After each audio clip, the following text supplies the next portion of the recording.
The morning sun cast long shadows across the weathered planks of Samuel Mercer's front porch as he sat in his rocking chair, watching his 8-year-old daughter Annie chase butterflies in their small garden. The sight should have brought him joy, but instead it reminded him of everything he'd lost and everything he feared losing still. "Hi, how are you? Sorry to interrupt your story, but what I'm going to ask you is really quick, and it will really help the channel to grow and create new stories. Just click below the video image to subscribe. You'll be doing an act of kindness and encouragement to those who are just starting out. Thank you very much." And continue with your story. 3 years had passed since consumption took his beloved wife, Margaret, leaving him to raise Annie alone on their modest ranch outside Tombstone, Arizona. The town folks whispered that a man couldn't properly raise a girl child, that Annie needed a woman's touch, a mother's guidance. Samuel knew they were right, but the thought of replacing Margaret felt like betraying her memory. "Papa, look!" Annie called out, her blonde curls bouncing as she pointed to a monarch butterfly perched on a sunflower. "It's the prettiest one yet." Samuel forced a smile. "Beautiful little dove, just like your mama used to say about you." Annie's face fell slightly. She barely remembered her mother, but she carried the weight of that loss in ways that broke Samuel's heart daily. The child was too quiet, too careful, as if she feared that speaking too loudly might make her father disappear too. "Papa," Annie said, walking over to lean against his knee, "Mrs. Henderson says I need a mama. She says it ain't proper for a girl to grow up without one." Samuel's jaw tightened. Martha Henderson, the town's self-appointed moral authority, had been particularly vocal about his situation lately. "What do you think, Annie? Do you feel like something's missing?"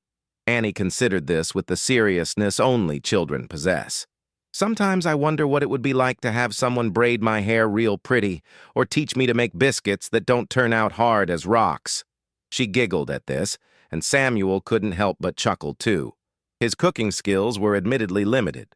"But mostly," Annie continued, "I just want you to smile more, Papa, like you used to when Mama was here."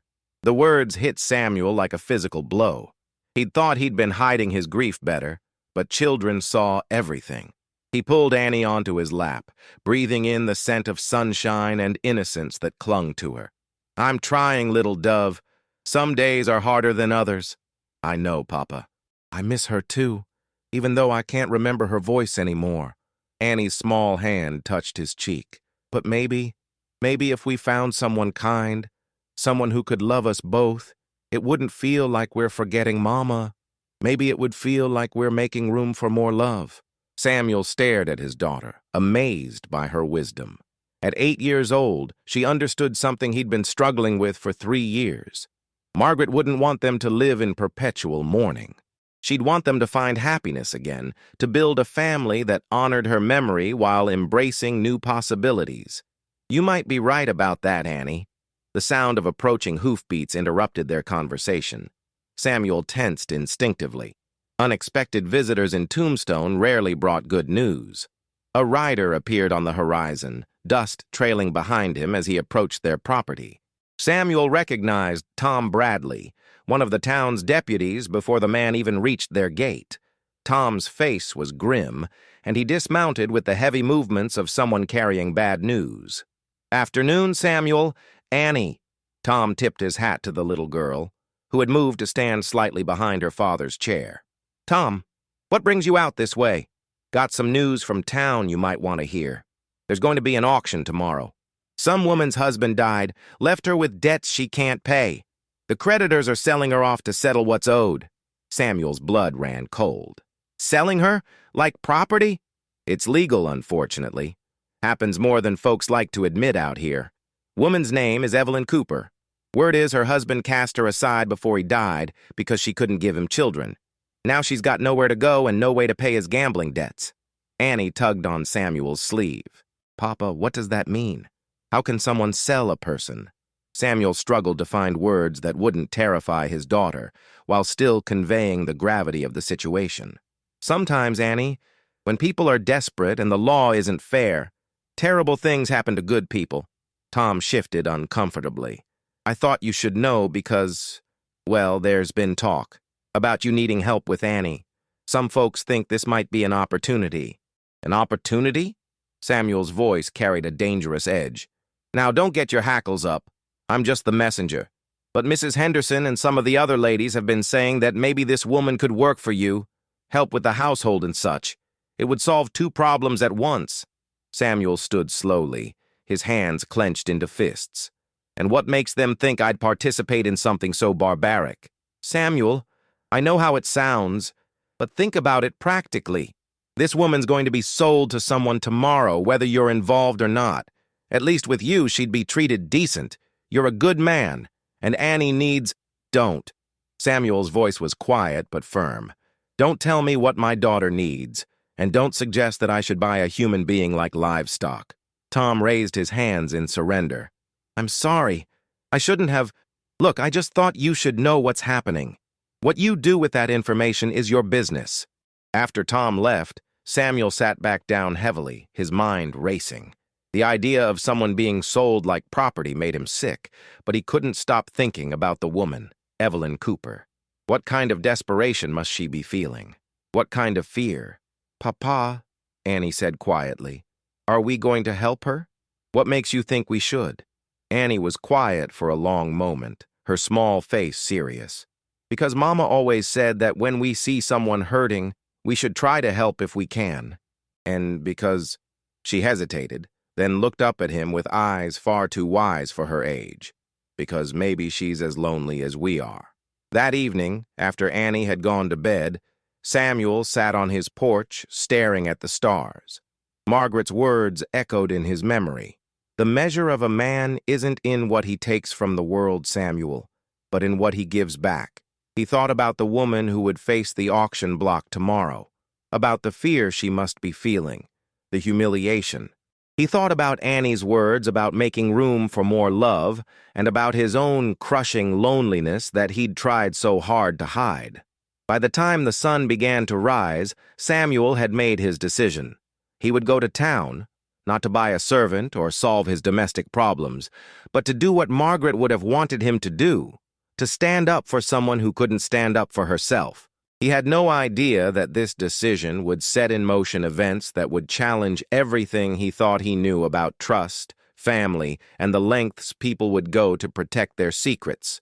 All he knew was that tomorrow he would look evil in the face and choose to fight it, whatever the cost. As he prepared for what lay ahead, Samuel couldn't shake the feeling that Margaret was somehow guiding him toward this moment, toward a choice that would define not just his future, but Annie's as well. The auction was set for noon. By then, Samuel Mercer would discover that sometimes the greatest acts of courage begin with the smallest acts of kindness, and that in a town like Tombstone, even good intentions could lead to deadly consequences. The main street of Tombstone buzzed with an uncomfortable energy as Samuel rode into town with Annie seated behind him on his horse, Thunder. Word of the auction had spread quickly, drawing a crowd that mixed legitimate townspeople with the rougher elements that frequented the saloons and gambling halls. Samuel had wrestled with whether to bring Annie, but she'd insisted on coming, and something in her determined expression reminded him so much of Margaret that he couldn't refuse. Now, seeing the leering faces and hearing the crude comments from some of the men gathered around the makeshift platform, he regretted his decision. "Stay close to me, little dove," he murmured to Annie as they dismounted near the general store. "And if I tell you to go inside with Mrs. Patterson, you do it without question." Annie nodded solemnly, her small hand gripping his tightly. The platform had been erected in front of the courthouse, a crude wooden structure that made Samuel's stomach turn. This was where they would display a human being like merchandise. The very thought made him want to turn around and ride home, but he forced himself to stay.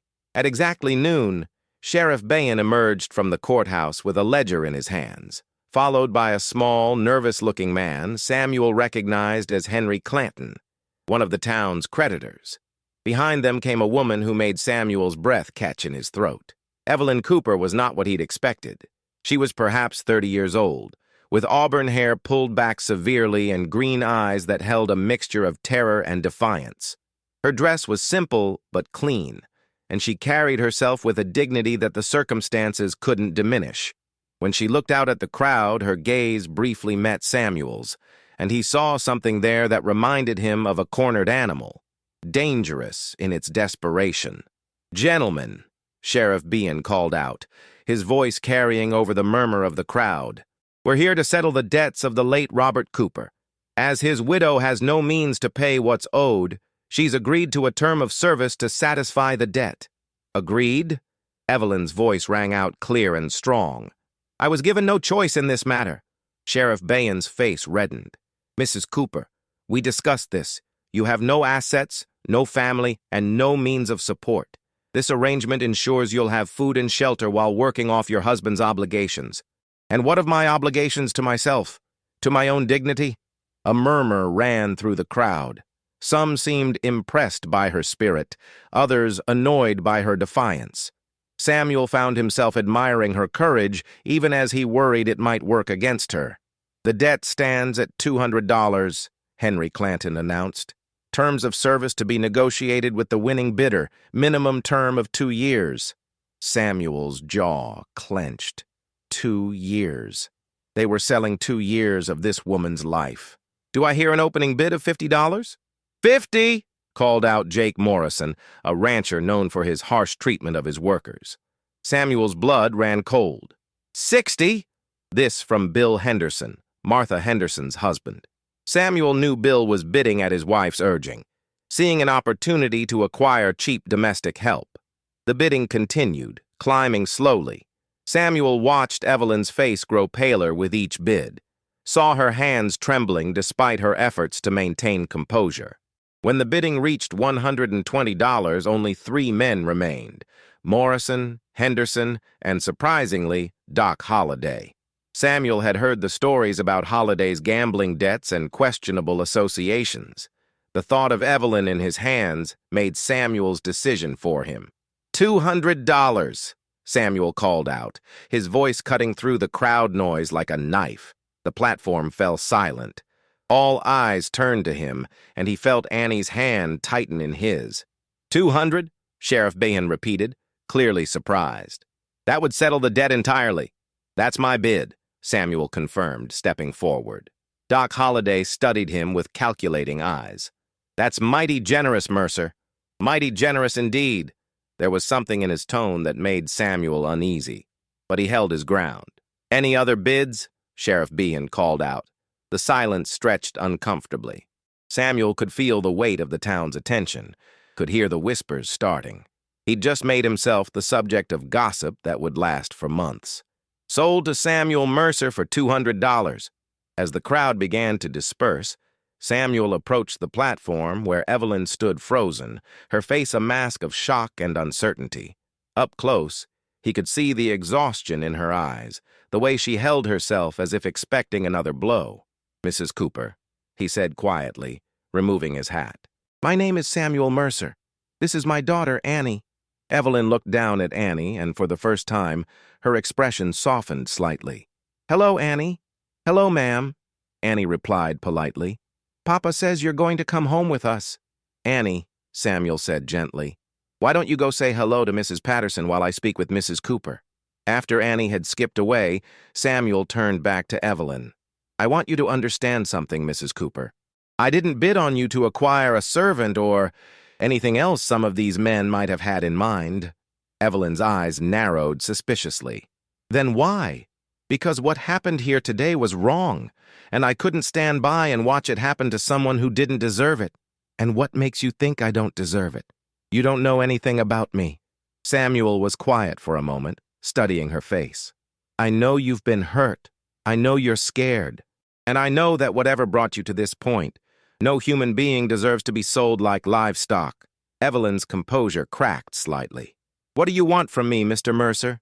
"I want to offer you a choice," Samuel said. "You can come to my ranch, help with the household and with Annie if you're willing, and I'll pay you fair wages. When you've earned enough to start over somewhere else, you're free to go. Or if you prefer, I can give you the $200 right now and you can leave Tombstone today."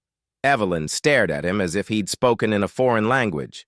"You would just give me the money? If that's what you want, why would you do that?" What's the catch? Samuel glanced over at Annie, who was chatting animatedly with Mrs. Patterson. My daughter thinks we're all too lonely, and that maybe helping each other might help us all hurt a little less. I'm starting to think she might be right. Evelyn followed his gaze to Annie, and something in her expression shifted. She's beautiful. She looks like she has her father's kind heart. She gets that from her mother, Samuel said quietly. Margaret always said that kindness was the only thing that made the world bearable. Your wife? She's passed? 3 years ago. Consumption. Evelyn was quiet for a long moment. When she spoke again, her voice was softer. I'm sorry for your loss. And I'm sorry for being suspicious. It's just that in my experience, when men offer help, there's usually a price that comes later. There's no price, Mrs. Cooper. Just an offer of honest work and a safe place to figure out what comes next. Evelyn looked around at the dispersing crowd, at the faces that held curiosity, judgment, and in some cases, barely concealed hostility. Then she looked back at Samuel and Annie. I accept your offer, Mr. Mercer, but I want to be clear about something. I won't be anyone's replacement wife or mother. I'm not looking to fill that role for anyone. Understood. And Mrs. Cooper, you can call me Samuel. As they prepared to leave town, Samuel noticed several people watching them with unusual interest. Doc Holliday stood in the shadows of the saloon, his expression unreadable. Martha Henderson watched from her store window, her face pinched with disapproval. And near the edge of town, a man Samuel didn't recognize sat on horseback, his attention focused intently on their small group. Something cold settled in Samuel's stomach. He'd thought he was simply helping someone in need, but the looks they were receiving suggested he'd stepped into something much more complicated than he'd realized. As they rode out of Tombstone with Evelyn seated behind Annie on Thunder, Samuel couldn't shake the feeling that this was just the beginning of something that would test everything he believed about right and wrong, about trust and betrayal, and about the lengths people would go to protect their secrets.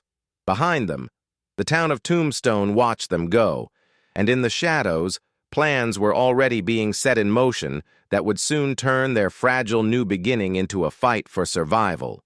2 weeks had passed since Evelyn Cooper arrived at the Mercer Ranch, and a tentative routine had begun to establish itself. She proved to be an excellent cook, a patient teacher when helping Annie with her letters, and surprisingly knowledgeable about ranch work. Yet Samuel couldn't shake the feeling that she was always looking over her shoulder, always listening for something that might be coming. It was a Thursday morning when the first real trouble arrived. Samuel was in the barn repairing a bridle when he heard Thunder's warning whinny. Through the barn door, he saw 3 riders approaching the house. His blood ran cold when he recognized the lead rider, Curly Bill Brocious, one of the most dangerous men in the territory. "Annie!" Samuel called out as he grabbed his rifle. "Get inside with Evelyn now!" Annie, who had been feeding the chickens, dropped the grain bucket and ran toward the house. Samuel watched her disappear inside before stepping out to meet the riders. "Brocious," Samuel said, keeping his rifle lowered but ready. "You're not welcome here." Curly Bill smiled, but there was nothing friendly about it. "Now that's not very neighborly, Mercer. We're just here for a friendly chat." "About what?" "About that woman you bought at auction. Seems there's some folks who think you might not know exactly what you purchased." Samuel's grip tightened on his rifle. "Evelyn Cooper is a guest on my property, not property herself, and her business is her own." "See, that's where you're wrong," said one of the other riders, a thin man with cold eyes that Samuel recognized as Johnny Ringo. "Mrs. Cooper has some debts that go beyond what her dead husband owed." "What kind of debts?"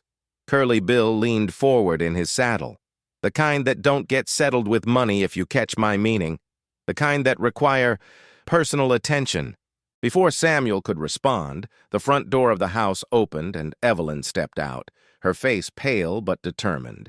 "I told you in town, Bill. I don't owe you anything." "Evelyn, get back inside," Samuel said without taking his eyes off the riders. "No," she said firmly. "This is my problem, and I won't hide behind you or Annie." Curly Bill's smile widened. "There's the spirited woman I remember. You always did have fire, Evelyn. Your husband never did know how to handle that fire properly. Robert's dead, Evelyn said coldly. Whatever arrangement you think you had with him died with him. Arrangements like ours don't die so easy, Johnny Ringo interjected. Your husband promised us certain considerations in exchange for some gambling debts he couldn't cover. Now that he's gone, those considerations fall to you. Samuel stepped forward, raising his rifle slightly. I think you gentlemen need to leave, now. Or what? Curly Bill laughed. You'll shoot us? That would be mighty foolish, Mercer. We got friends all over this territory. You kill us, and you'll have every outlaw from here to Mexico looking for you and yours. Maybe, Samuel said quietly, but you'll still be dead. The tension stretched taut as a wire. Samuel could feel sweat beading on his forehead despite the cool morning air. Behind him, he heard the soft sound of Annie crying inside the house. It was Evelyn who broke the standoff. I'll make you a deal, Bill, she said, stepping forward. Give me 1 month. If I can't pay you what Robert owed by then, I'll come with you willingly.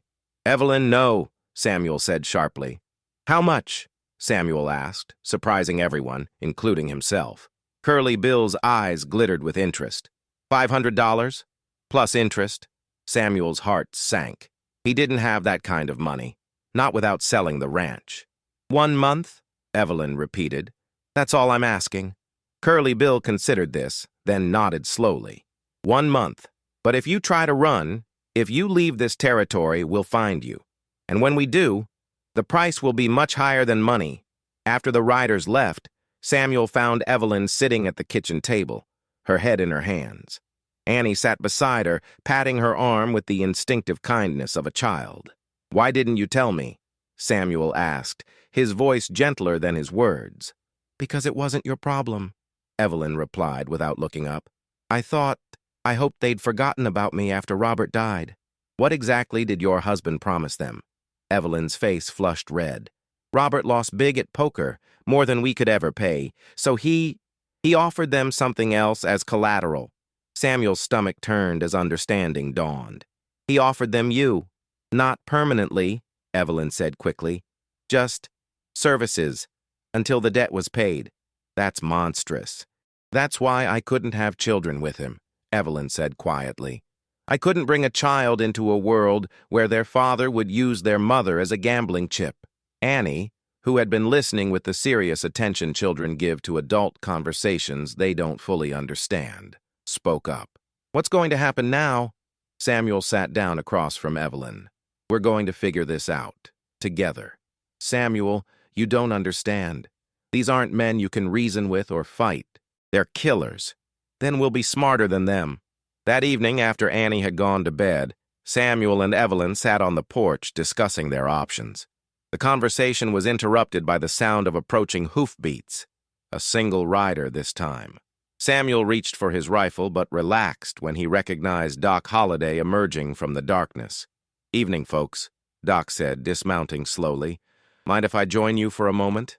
Depends on what you want, Samuel replied warily. Doc smiled his sardonic smile. Information, mostly, and maybe to offer some assistance. What kind of information?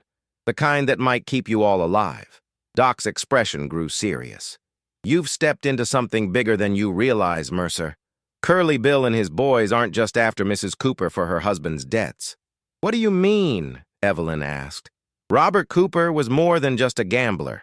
He was also an informant for the territorial marshal, passing along information about outlaw activities. When he died, he took some very dangerous secrets with him. Samuel felt the blood drain from his face. What kind of secrets? The kind that could get a lot of powerful men hanged, Doc replied. And they think Mrs. Cooper might know where Robert hid the evidence. Evelyn stood up abruptly.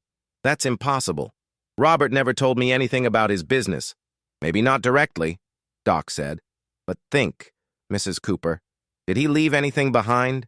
Papers, letters, anything that might seem innocent but could contain information? Evelyn was quiet for a long moment. There was a Bible, she said slowly. Robert's mother's Bible. He insisted I keep it when we married, said it was the only thing of value his family ever owned. But Robert never read it, never even opened it as far as I know. "Where is this Bible now?" Doc asked. I left it in town when they auctioned me off. It's probably still in the house." Doc and Samuel exchanged glances. "We need to get that Bible," Samuel said. "It won't be easy," Doc warned. "Curly Bill's men are watching the house, and if they realize what we're after, then we'll have to be very careful," Samuel said grimly. As Doc prepared to leave, he turned back to them with a serious expression. "There's something else you should know. Word is that Curly Bill isn't the only one looking for Robert's evidence. There are federal marshals in the territory, and they're getting close to making arrests. If they find that evidence first, it could save a lot of lives." "And if Curly Bill finds it first?" Evelyn asked. Doc's smile was grim. "Then a lot of good men will die, and the outlaws will own this territory completely." After Doc left, Samuel and Evelyn sat in silence, the weight of their situation settling over them like a heavy blanket. "I'm sorry," Evelyn said finally. "I'm so sorry I brought this danger to you and Annie." "You didn't know," Samuel replied. "And we're in this together now." "Samuel, if something happens to me, promise me you'll protect Annie. Don't let her get caught up in this." "Nothing's going to happen to you," Samuel said firmly. "We're going to get that Bible, turn it over to the marshals, and end this." But even as he spoke the words, Samuel couldn't shake the feeling that they were already in too deep, that forces beyond their control were moving toward a confrontation that would test everything he believed about courage, family, and the price of doing what's right. Inside the house, Annie lay awake in her bed, listening to the worried voices of the two adults who had become her world. She didn't understand everything they were talking about, but she understood enough to know that the family she'd just found was in terrible danger. And in the darkness outside, unseen watchers noted every word, every movement, reporting back to men who would stop at nothing to protect their secrets, even if it meant destroying an innocent family in the process. The plan was simple in theory. Wait for nightfall, slip into town, retrieve the Bible from the Cooper house, and get out before anyone noticed. In practice, Samuel knew it would be far more dangerous than it sounded. As the sun set over the Arizona desert, Samuel made his final preparations. He'd left Annie with Mrs. Patterson in town, telling her it was for her safety, though the separation tore at his heart. Evelyn had insisted on coming despite his protests, arguing that she knew the house better than anyone. "You don't have to do this," Samuel said as they prepared to leave the ranch. "I could go alone." "No," Evelyn replied firmly. "This started with my husband's choices, and I need to be the one to end it." They rode into Tombstone under cover of darkness, leaving Thunder tied behind the livery stable. The Cooper house sat on a quiet street near the edge of town, dark and seemingly abandoned. But Samuel's instincts told him they were being watched. "There," Evelyn whispered, pointing to a window on the second floor. "Robert's study. The Bible should be on the shelf behind his desk." They approached the house carefully, using the shadows of nearby buildings for cover. Samuel had just reached for the back door when a voice stopped him cold. "I wouldn't do that if I were you." They spun around to find Doc Holliday emerging from the darkness. But he wasn't alone. Behind him came Johnny Ringo and two other men Samuel didn't recognize. "Doc?" Samuel said, confused. "What's going on?" Doc's sardonic smile was sadder than usual. "I'm sorry, Samuel. I truly am. But sometimes a man has to choose between his friends and his survival." Understanding hit Samuel like a physical blow. "You're working with them." "Working with them? No, but I owe them money, and they've made it clear that my debt can be settled by delivering you and Mrs. Cooper to them." "The Bible?" Evelyn said suddenly. "You knew about it all along?" "Robert Cooper was my friend," Doc said quietly. "He told me about the evidence before he died, made me promise to keep it safe, but he never told me where he hid it." Johnny Ringo stepped forward, his hand resting on his gun. "Enough talking. Where's the Bible, Mrs. Cooper?" "I don't know what you're talking about," Evelyn said, but her voice shook slightly. "Don't lie to us," Ringo snarled. "We know Cooper hid evidence in that Bible. Evidence that could hang half the men in this territory, including some very important people who pay us very well to keep their secrets." Samuel moved slightly, positioning himself between Evelyn and the gunman. "Even if she knew where it was, what makes you think she'd tell you?" Because, said a new voice from behind them, we have something she cares about. Samuel's blood turned to ice as Curly Bill Brocius emerged from the house, and in his arms was Annie, her small face streaked with tears but her eyes blazing with defiance. "Papa!" she cried out, struggling against Curly Bill's grip. "Let her go," Samuel said, his voice deadly quiet. "She's just a child." "She's leverage," Curly Bill replied coldly. "Mrs. Cooper, you have exactly 1 minute to tell us where that Bible is, or this little girl is going to learn what happens to people who get in our way." Evelyn's composure cracked completely. "Please. She's innocent in all this. I'll do whatever you want. Just don't hurt her. The Bible, Mrs. Cooper. Now." Evelyn looked at Samuel, her eyes filled with anguish. It's not in the house. Robert gave it to someone else before he died." "Who?" Ringo demanded. "The preacher, Reverend Matthews. Robert asked him to hold it for safekeeping." Samuel realized what Evelyn was doing, buying them time, sending the outlaws on a wild chase that might give them a chance to escape. But Curly Bill was too smart to fall for it completely. "Johnny, take 2 men and check with the preacher. But if you're lying to us, Mrs. Cooper, the child pays the price." As Ringo and his men rode off toward the church, Samuel calculated their chances. 3 men left, but one of them was holding Annie. The odds weren't good, but they were better than they had been. "You know," Doc said conversationally, "there's something I haven't told you all about why I really came here tonight." "Doc, don't," Curly Bill warned. "See, I may owe these gentlemen money, but I've never been fond of men who threaten children." Doc's hand moved with lightning speed, drawing his gun and pointing it at Curly Bill. "Let the girl go, Bill." "You're making a mistake, Doc," Curly Bill said, but his grip on Annie loosened slightly. "Maybe, but it's my mistake to make." In the confusion that followed, several things happened at once. Annie bit down hard on Curly Bill's hand, causing him to release her with a curse. Samuel lunged forward, tackling the outlaw leader to the ground. Evelyn ran toward Annie, scooping the child up in her arms. The third gunman, caught off guard by Doc's betrayal, hesitated just long enough for Doc to put a bullet in his shoulder, sending him sprawling. But Curly Bill was stronger than Samuel had expected. They rolled across the dusty ground, fighting for control of Samuel's gun. Just as Curly Bill gained the upper hand, a shot rang out. Curly Bill stiffened, then toppled over. Behind him stood Evelyn, holding the wounded gunman's pistol with shaking hands. "Is he?" Samuel asked, getting to his feet. "Dead," Doc confirmed, checking Curly Bill's pulse. "Good shot, Mrs. Cooper." Evelyn dropped the gun as if it had burned her, then sank to her knees beside Annie. "Are you hurt, sweetheart?" "I'm okay," Annie said, though she was trembling. "They took me from Mrs. Patterson's house, but I knew Papa would come for me." Samuel knelt beside them, pulling both Annie and Evelyn into his arms. "It's over," he said, though he knew it wasn't quite true yet. "Not quite," Doc said grimly. "Ringo will be back when he realizes the preacher doesn't have the Bible, and there are still others who want that evidence. Then we need to find it first," Samuel said. "Evelyn, where is it really?" Evelyn was quiet for a moment, then looked up at him with tears in her eyes. "I lied to them, but I told you the truth earlier. I really don't know where Robert hid it." "Think," Doc urged. "Your husband was clever, but he wasn't subtle. He would have hidden it somewhere meaningful, somewhere only you would think to look." Evelyn closed her eyes, thinking hard. "Wait," she said suddenly. "The sunflower garden.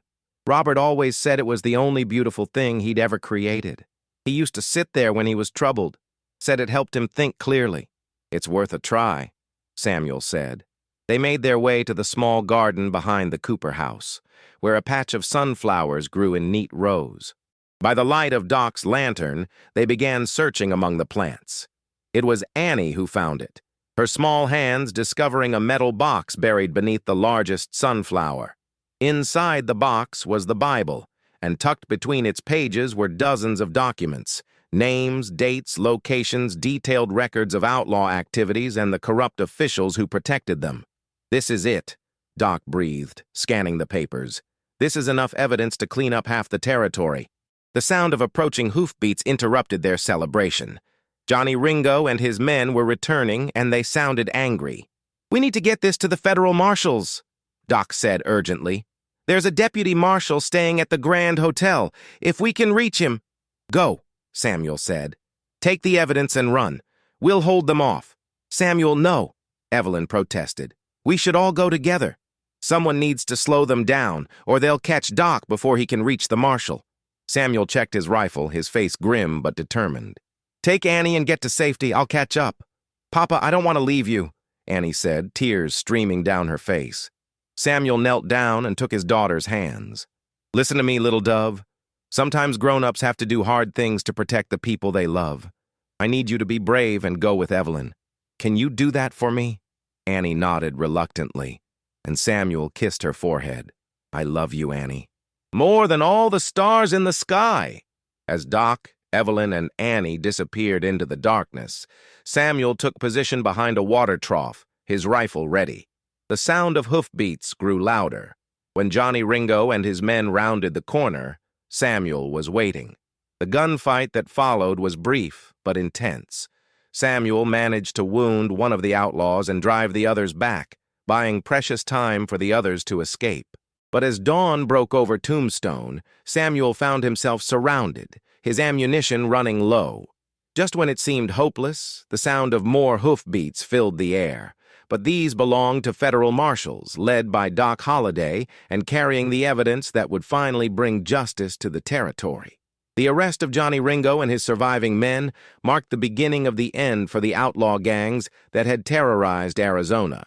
The evidence in Robert Cooper's Bible led to dozens of arrests and convictions, cleaning up corruption that had plagued the territory for years. 3 months later, Samuel stood in his sunflower garden, watching Annie and Evelyn plant new flowers together. The woman who had come to them as a stranger had become family in every way that mattered. They had been through fire together and emerged stronger. "Papa," Annie called out, "Evelyn says we can plant roses next to the sunflowers. She says they'll help each other grow better." Samuel smiled, thinking about how perfectly that metaphor fit their little family. They had all been broken in different ways, but together they had found healing, hope, and love. "That sounds perfect, little dove," he said, walking over to join them. "Just perfect." As the sun set over their peaceful ranch, Samuel reflected on the journey that had brought them together. It had started with an act of compassion at an auction block and had led them through danger, betrayal, and ultimately to a love stronger than any they had known before. In the distance, the town of Tombstone continued its rough existence, but here on the Mercer Ranch, 3 souls who had found each other against all odds were building something beautiful, a family forged not by blood, but by choice, courage, and the unshakable belief that love could triumph over even the darkest circumstances. The lonely cowboy was lonely no more, and neither was the woman who had been sold like property, nor the little girl who had needed a mother's love. Together, they had discovered that sometimes the greatest treasures are found not in gold or silver, but in the simple act of opening your heart to someone who needs it most. The end. Hello, how are you? Did you enjoy the story? Like, share, comment on which city you're watching from, and subscribe to the channel to help us continue adding new amazing videos. Thank you very much, and come back often.